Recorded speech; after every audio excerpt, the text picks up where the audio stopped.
Welcome to This Must Be Heard, a recurring podcast featuring discussions of Delaware County community colleges, events, achievements, and initiatives. Today, New Media Lab members interview staff from the Office of Disability Services. Please do enjoy the show. Welcome back, everyone, to another episode of This Must Be Heard. I'm Andrew Wilkins, and I'm here with my co-host. If you would introduce yourself. Hello, my name is David. I'm 22. I have autism and an intellectual disability.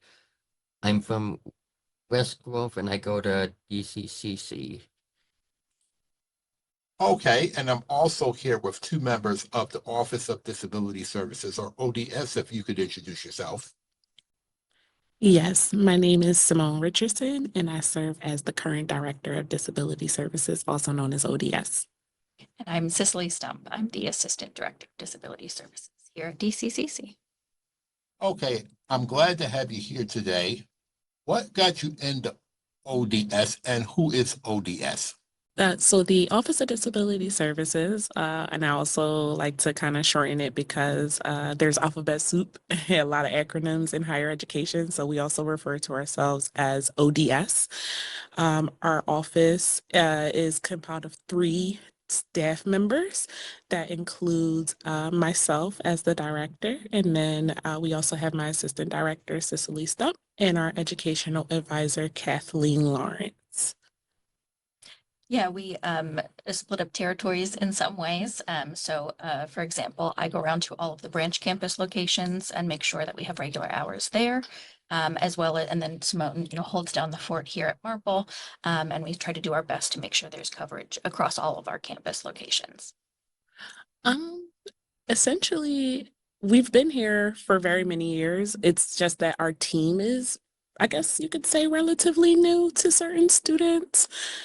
I myself have been here at DCCC for about 3 years now. Cicely, you have been here? Yeah, almost 3 years. Yep. Yes. It's something I'd like to add is that I received accommodations from the Office of Disability Services at Temple when I went to school there. And so, I've been both a student who has used disability services, and then now I work in them as well. So it's, we are a good group with lots of different overlapping interests and experiences. Absolutely. And Cicely, now that you've shared that, I think that one of the things that inspired me to take this path, because I get asked that all the time, they're like, how did you end up here? There's a long journey, and I won't bore any of you with that. But when I was in college, I had a series of events happen to me personally and could have very well benefited from accommodations. But unfortunately, no one ever pointed me in that direction. I was never advised that there was a place that I could get additional support for testing or anything like that. And although that I was able to commence and earn my degree, it was quite a struggle, and I did most of that independently. And now reflecting back on that, I often say to my students that I became the person that I wish I had when I was in my undergrad studies. Actually, kind of similarly to Simone, for a lot of my undergraduate experience, didn't know about disability services or that they applied to me specifically. And so I was very lucky that I had someone who was like, oh, you should go, take this to that office. And so it was something that sparked for me there. I've also, as a person with disabilities, have been involved with different areas of social work. That's what my degrees are in. And so I sort of naturally came through working with some different populations and realized, how important education is, and the employment gap for people with disabilities specifically. And so that brought me to higher education, and to sort of, be like the people who helped me through college. I've had like a bunch of good experiences with like Cicely, like she's been there to help me, like with a lot of stuff. She's been my scribe. She's like help me practice and so on. Yes, my experience with ODS has been wonderful. I mean, Simone's been a godsend, and he's the one that helped me get me on the path to where I'm going right now. And I've been experienced a lot of disability letters I've gotten through her, and I've gotten through a lot of classes because of it. So she's definitely been my go-to person for survival as a person with a visual disability who also would like not to see people go through the same struggles that I've gone. And she definitely keeps people from doing that here. She makes sure people have the support.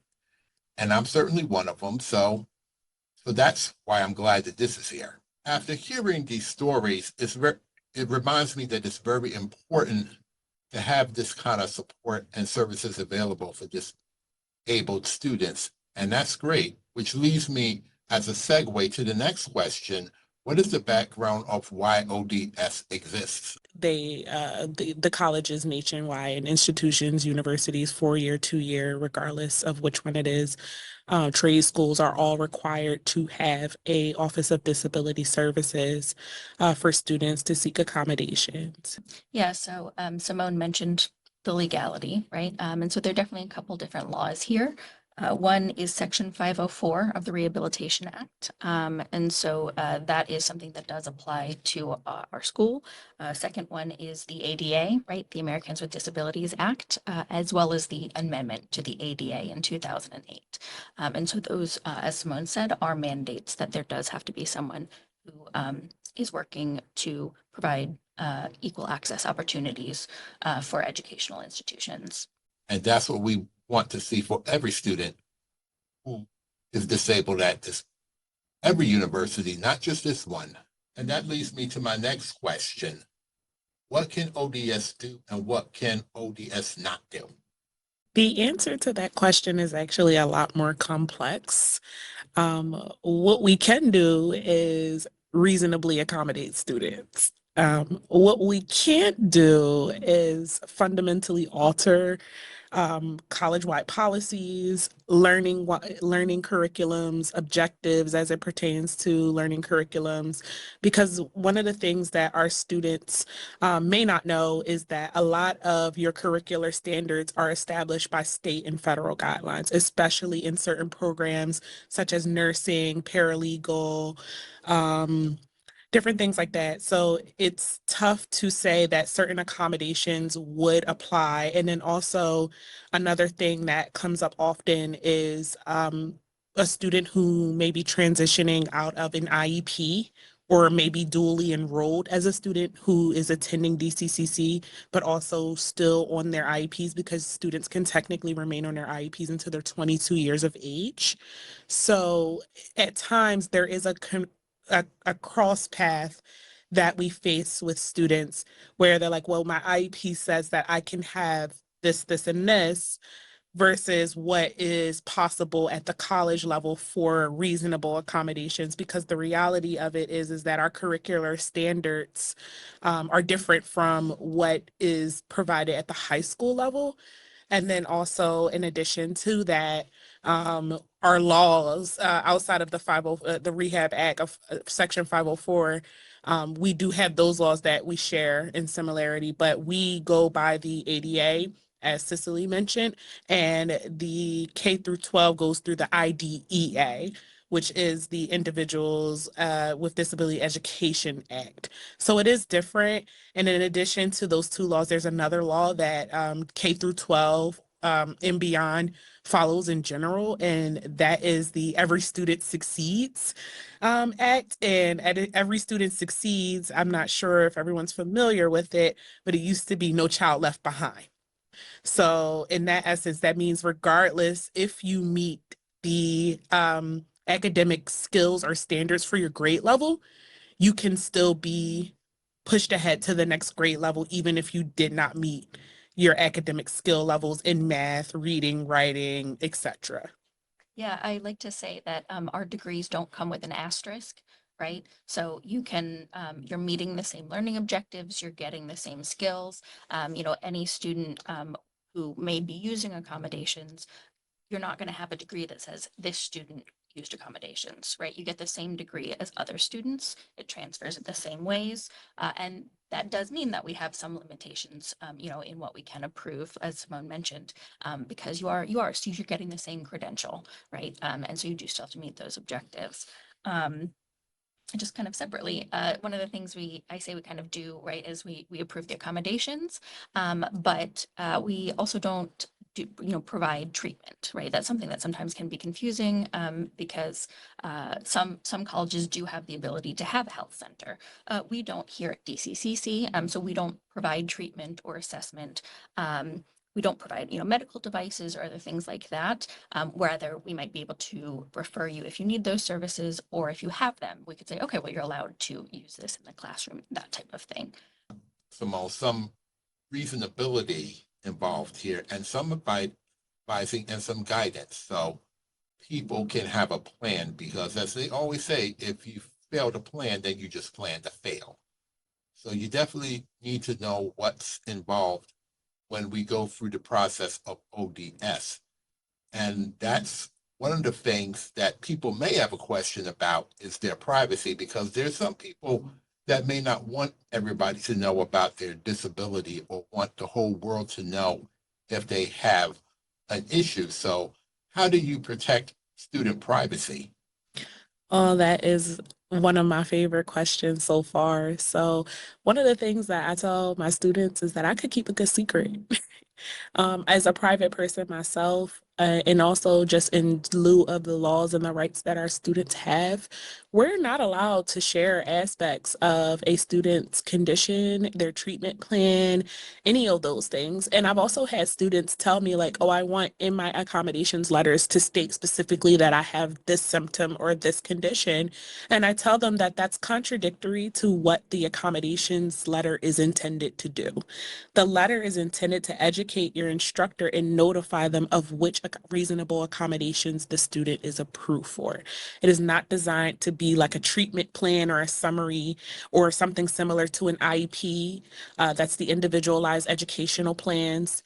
In the Section 504 plans that are provided in K through 12. Those documents do provide extensive information about a student's condition, how it manifests, and things like that. And for us, I also feel as though at the college level, it could possibly breed stigma and to a certain essence. Not to say that when professors receive these letters, they're automatically asking questions about what condition or disability a student has, but I feel as though giving them that information without them being trained or educated in those conditions can just lead them to believe whatever they want to believe. So I'm actually glad that it's like this, because it gives the student the option. And I tell students this also in my meetings with them. You have the right and the discretion to disclose aspects of your disability. However, I use this example. Once you open a can of worms, sometimes people feel as though that they can keep picking from that can of worms. So once you disclose something to somebody, they might want to know more and more and more. And even if you do share aspects of your condition, it doesn't necessarily mean that someone will understand you. It will just mean that you've shared that information and that now they know, and maybe they'll understand, or maybe they'll be willing to support you, but it also doesn't guarantee that that person will. They might just take that information, say thanks for sharing, and then that's all. Yeah, and I think it's definitely I don't want to say that higher education is practice for employment, but we are preparing for employment, right? Exactly like David said earlier. And so there's a piece for me where, we do walk that decision-making balance, right? Am I going to disclose this to someone? How much am I going to disclose? And so our office really keeps that choice on the student, right? We keep all of that information private. If you decide I don't really want to share anything, that's okay, right? You have had to provide certain documents to our office, but that's in essence why our office exists, right? To say, here's what's approved. That's what that's the only part that's needed to be shared with instructors or people like that. Because it can be difficult, right? You might share something and then an instructor may, take it a certain way. Maybe their life experience has been different, and there's something there that is almost preparing for how am I going to disclose this in other situations as well. And so part of that privacy is very important, right? I like to tell students, if you don't specifically request your letter to be sent to someone, no one will know about it, right? You could have gone through our whole process from submitting documentation to our intake meeting. You'd go through the whole thing, and then no one else will ever know that you've, talked to us, because it really is at the discretion of the student, right? It's your information. I also wanted to add in that, because Andrew, you mentioned like not everyone wants to share their issues. When you are employed, essentially your employer takes a major step back, and you are in control of your limitations, your symptomatology, your accommodations. You're in control of all of those things. So we tried to, it's not that we're trying to be pushy or we're trying to be stern or strict.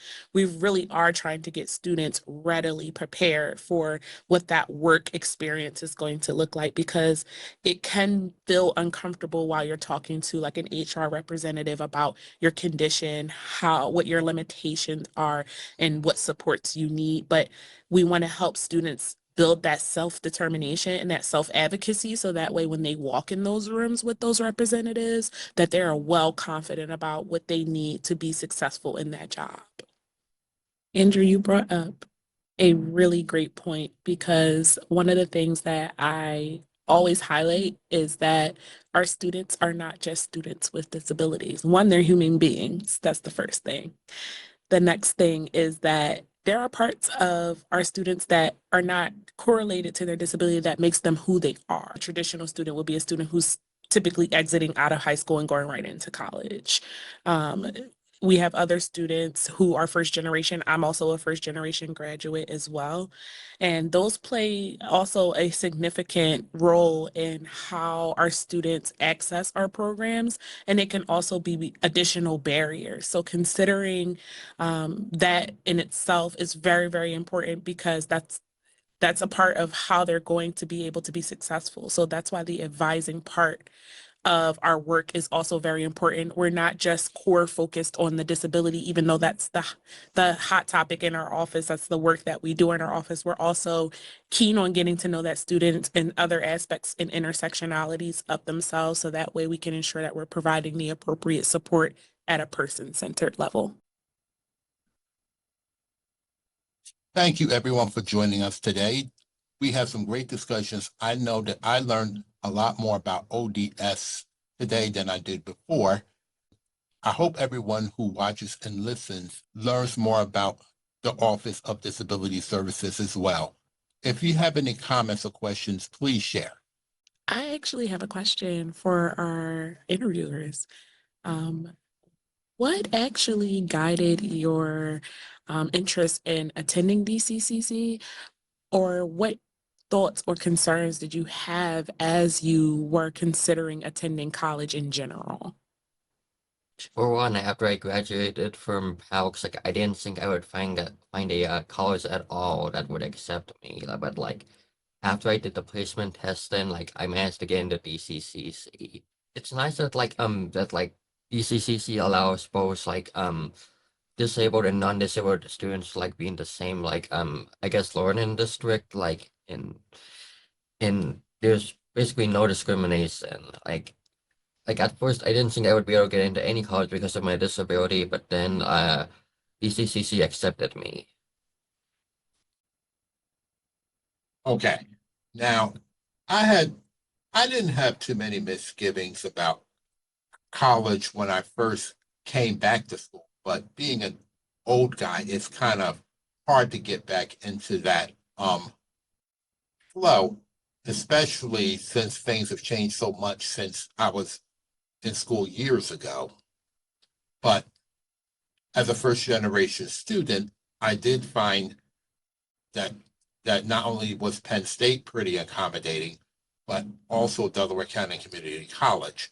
And the impact has been definitely great. I mean, it's definitely put me on an even playing field in my classes without compromising any of the requirements.